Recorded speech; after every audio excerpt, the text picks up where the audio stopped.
Hi, today is June 1st, 2026. We're on the roof of the Somoza family in Phoenix, Arizona. It is 8:40 in the morning. The current temperature outside is 83 degrees.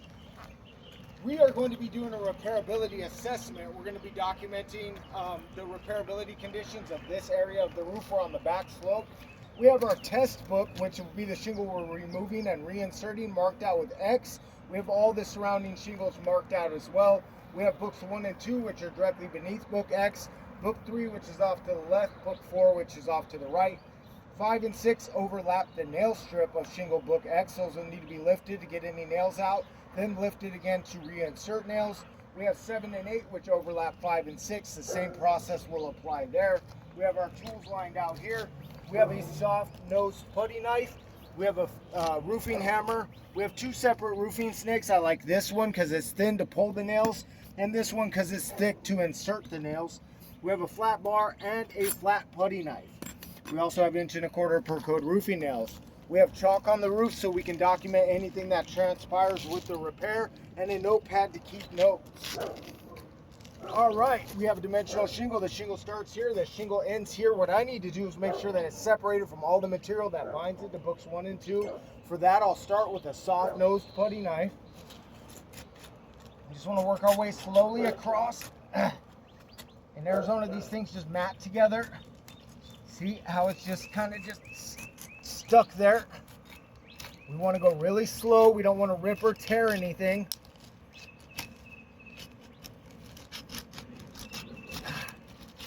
These shingles are very thin. We don't want to tear through, so we just take our time. There we go. We have that shingle book released. Now we need to do the same thing for 5 and 6.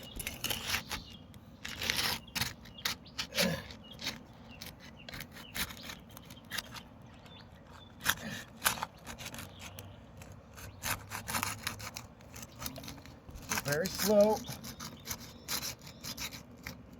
All right, that's 5. Now we'll do 6.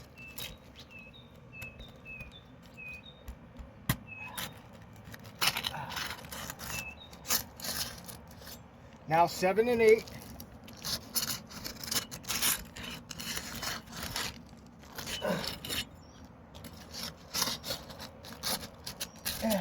There we go. Now what I'm going to do is run my fingers underneath to feel for any ripping, tearing, or material transfer. We'll start with book X. And we do have quite a bit of material transferred. We can feel it on the bottom of our book. And we can see it here with all of this exposed fiberglass. We have very large globs throughout the entirety. Once we pull the shingle, you'll be able to see this a lot better in its entirety. But the entire nail strip is covered in material transfer. We'll do the same thing for 5. Look at this big area right here. Big area right there. Here's another very large aggressive area where you can see the fiberglass. So we know that we have material transfer off of X onto 5. We know that we have material transfer off of 2 onto X.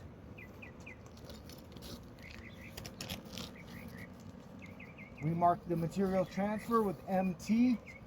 I feel a lot here, but it's not bad enough. This book has come up pretty well.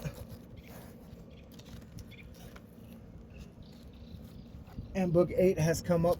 There's a big area right there. So we'll mark material transfer here as well. We know that the material has come off of 5 onto 8. All right, now what we need to do is remove the shingle from the decking. For that, I'll be using this thin pry we talked about earlier to remove all the fasteners. So we have nails in our nail strip. That's 1. That's 2.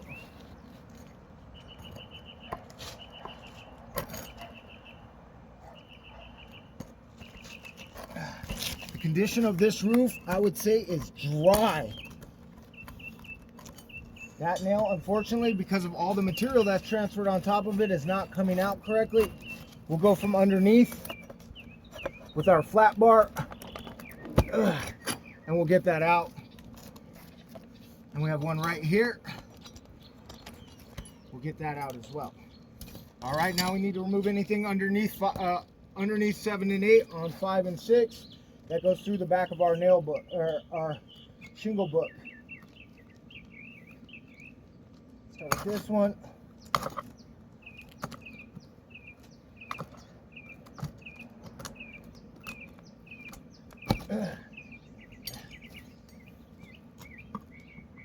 Now this one has popped through the shingle book, so I'll have to get it from underneath.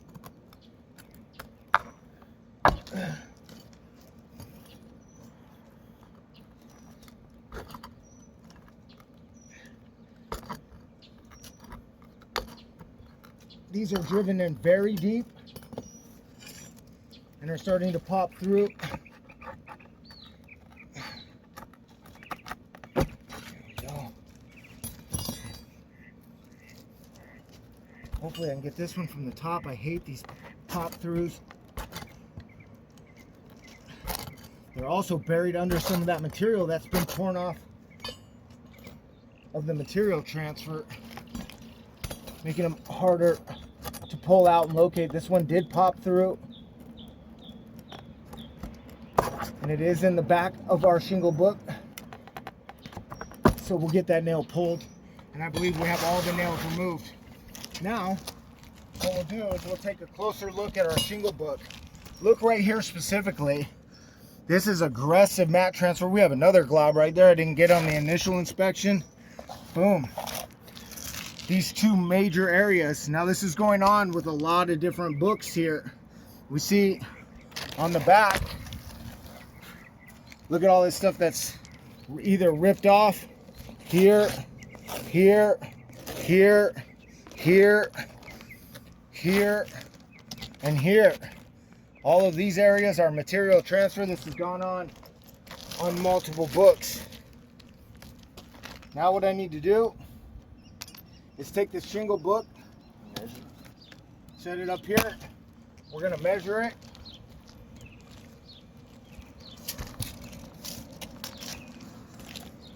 And we see that it is 39.5 inches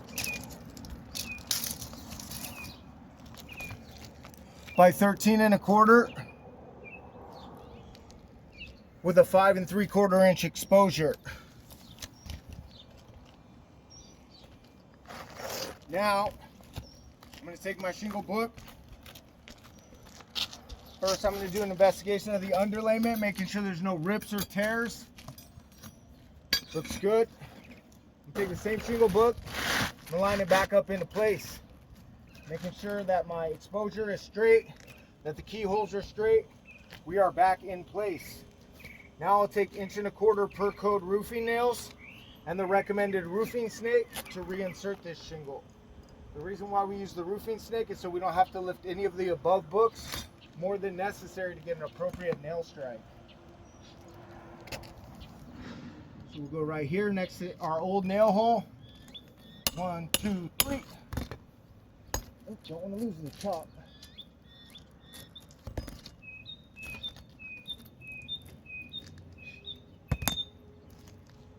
That's one.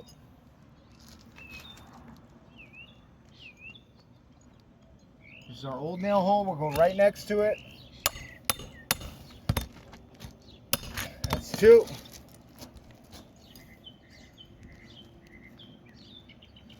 Make sure we're straight in the nail strip. 3.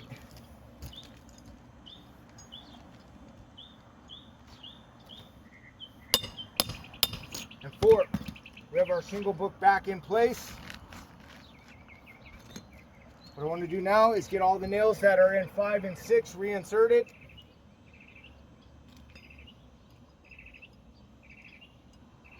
So we know we took one out of here. There's the nail hole. We'll go right next to it. 1.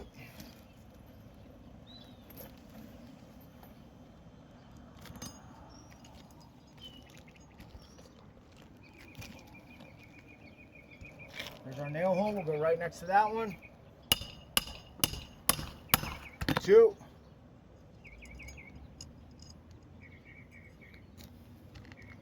There's our our old one. 3. And I think that's it. We are good with the reinsertion. Shingle book is back in place. Now we want to go through each shingle and look at it individually. We'll look at book 1 first. Book 1 is underneath our test book and has not been affected by the repair. Book 2 has not been affected by the repair. Book 3 has not been affected by the repair.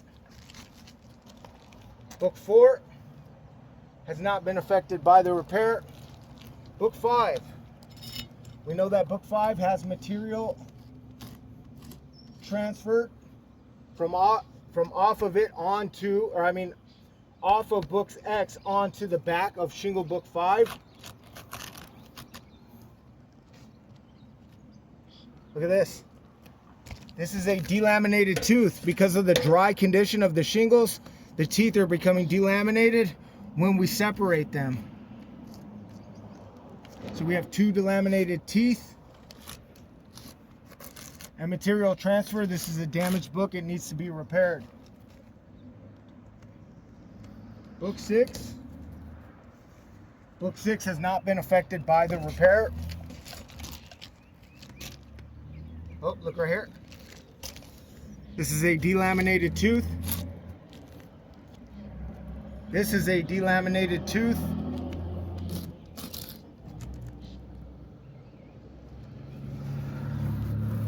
With 2 delaminated teeth, this is a defective book. It needs to be repaired. Now we're on book 8. This is a delaminated tooth. This is a delaminated tooth. And we have material right there that was transferred off of book 5 onto book 8. This is delam. Because of the delaminated teeth and the material transfer, this is now a damaged book. It needs to be repaired. We see that books 5, 7, and 8 have all been damaged or affected by the repair. If we were to continue with more repairs, repairing 5 and 7, it would probably continue all the way up the ridge. Because of this ratio, 3 out of 8 shingles have been damaged or affected by the repair process.